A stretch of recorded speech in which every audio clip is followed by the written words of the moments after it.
શિક્ષિકા લીંબાણી નેહલ ઓનલાઈન ટીચિંગમાં આપ સૌનું સ્વાગત છે। બાળકો, આપણે આગળના તાસમાં 7 પાઠ સુધીનો અભ્યાસ કર્યો, જેમના આપણે પ્રશ્ન જવાબ સાદી પોથીમાં સુંદર અક્ષરે લખ્યા। હવે 8મું લોકગીત છે માલવ હલેસા માર। આ શું છે તો કે એ એક લોકગીત છે। હવે આજે આપણે એનો અભ્યાસ કરીશું। હવે લોકગીત એટલે શું?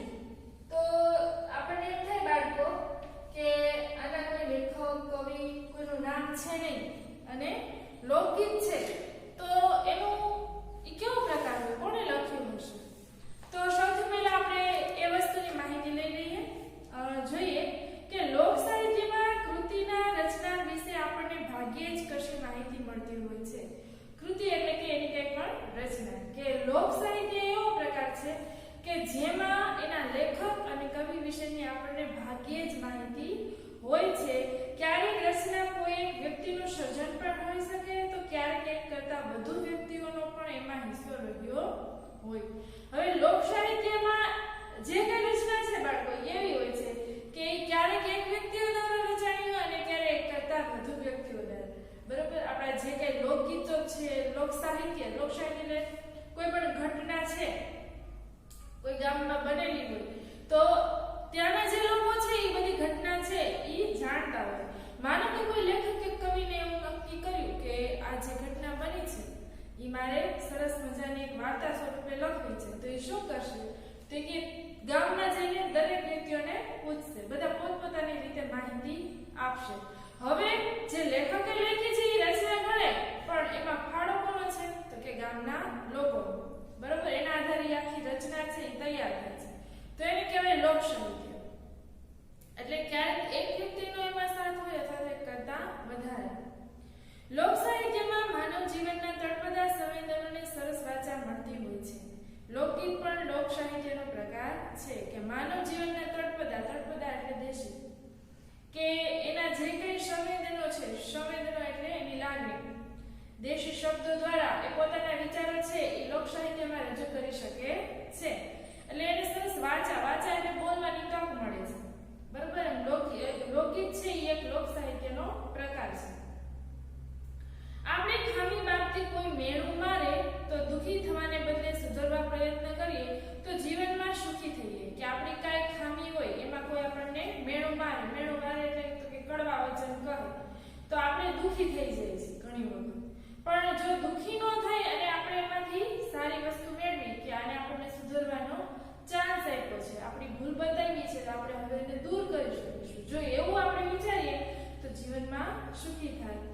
નાનકડી ટકોર પણ જીવનને કેવું સરસ રૂપ આપી શકે છે, કે કોઈ દ્વારા આપણને નાની એવી ટકોર કરી હોય તો એ જીવનને સારું રૂપ આપી શકે।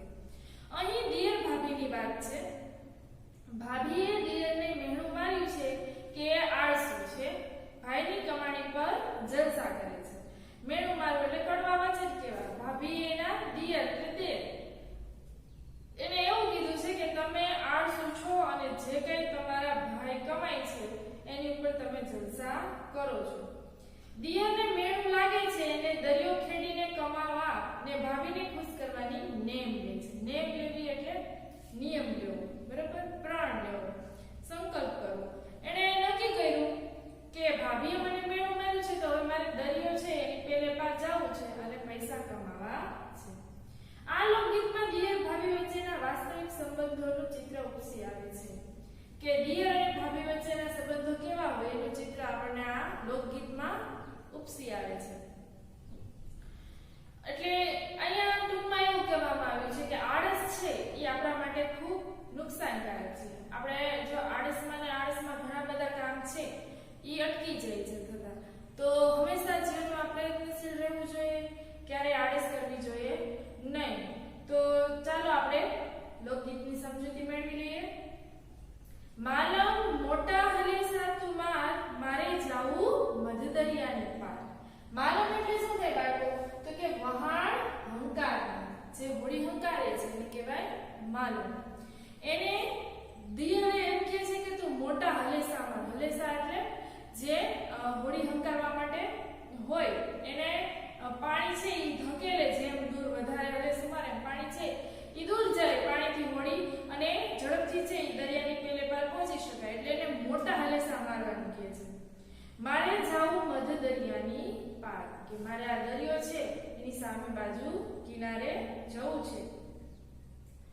મેળો માર્યો છે મને ભાભલડીએ. મેળો એટલે તો કે કડવા વેણ. મારા ભાભી છે એને મને મેળો માર્યું છે. મેળો મારવો એક રૂઢિપ્રયોગ છે કે કડવા શબ્દો કહેવા. કે મારા ભાભી મને મેળો માર્યું છે કે દેર આળહુનો સરદાર. હવે દેર એટલે તો કે દિયર. એના ભાભી એને મેળો માર્યું છે કે દેર છે એ આળસનો સરદાર છે. આળસનો સરદાર હોવો એટલે તો કે કોઈ કામ ન કરવું, નવરાધૂપ બેસી રહેવું, એને કહેવાય આળસનો સરદાર. હે ભાઈ કમાઈને તું ઘોડલા ખેલ.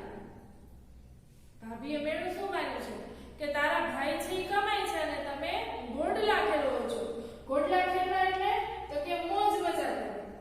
ઘણા લોકો એવા હોય છે કે કાંઈ કામ ન કરતા હોય, બરોબર, અને જે કઈ પૈસા ને મળે, બાઇક લઈ લઈએ કોઈ તો એને ચલાવે ને બસ નવા નવા કપડાં પહેરીને ફરતા હોય.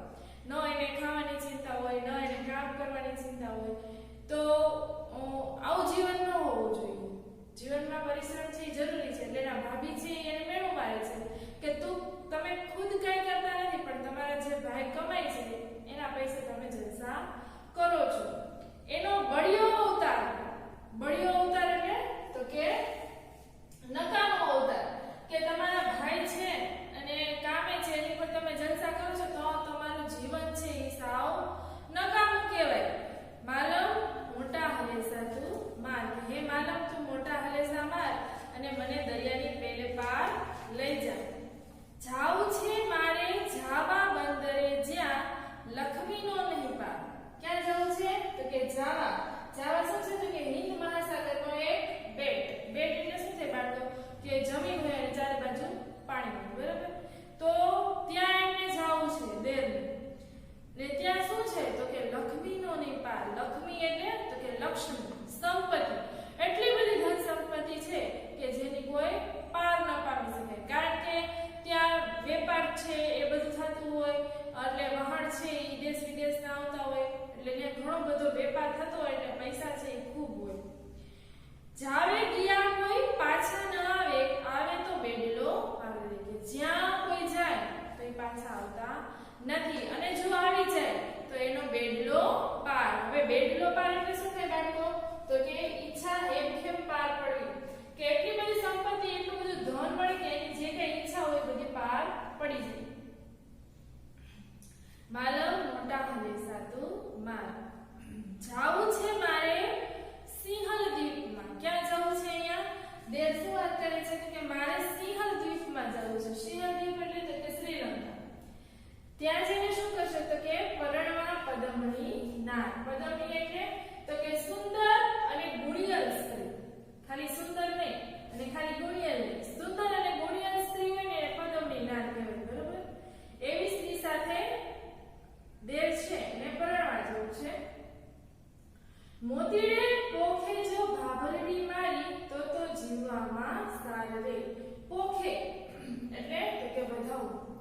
કે જો મારા ભાભી હું એટલી બધી ધન સંપત્તિ કમાઈ આવું, સાથે સાથે પદમની નાર છે એની સાથે લગ્ન કરીને આવું, પછી મારા ભાભી મને પોખે એટલે કે વધાવે, અને એ પણ શેનાથી તો કે મોતીથી, તો જીવવામાં સાર રે. કોઈ કે મારું જીવન છે ઈ સાર્થક ગયું કહેવાય. માલમ મોટા હલેસા તું માર. કેસર વિના તમે જીવો ભાભલડી મારા. એના ભાભીને કેવા કીધા છે તો કે કેસર વિના. હવે કેસર વિના એટલે તો કે જે ઘરગથ્થુ સ્ત્રી હોય, ઘરના દરેક લોકોનું ધ્યાન રાખતી હોય, એની જીભ છે એ હંમેશા મીઠાશ વરસાવતી હોય, ઘરના લોકો છે એને સાચું માર્ગદર્શન આપતી હોય, એવી વ્યક્તિને કેસર વિના કહેવાય. તો અહીંયા એમના ભાભીને દેર શું કહે છે કે તમે કેસર વિના છો. જીવો જીભલડીની ધાર એટલે તો કે તમારી જીભની ધાર છે ને એ હંમેશા આવી લાવી રીએ. મેળા મારીને મારી મતિ સુધારી. કે તમે મને મેળું માર્યું, ટોણો માર્યો તો મારી મતિ, મતિ એટલે તો કે બુદ્ધિ, બુદ્ધિ છે એ સુધરી ગઈ. જો ભાભી એને કઈ કીધું ન હોય તો દિયરનું જીવન છે એ હજી એવું ને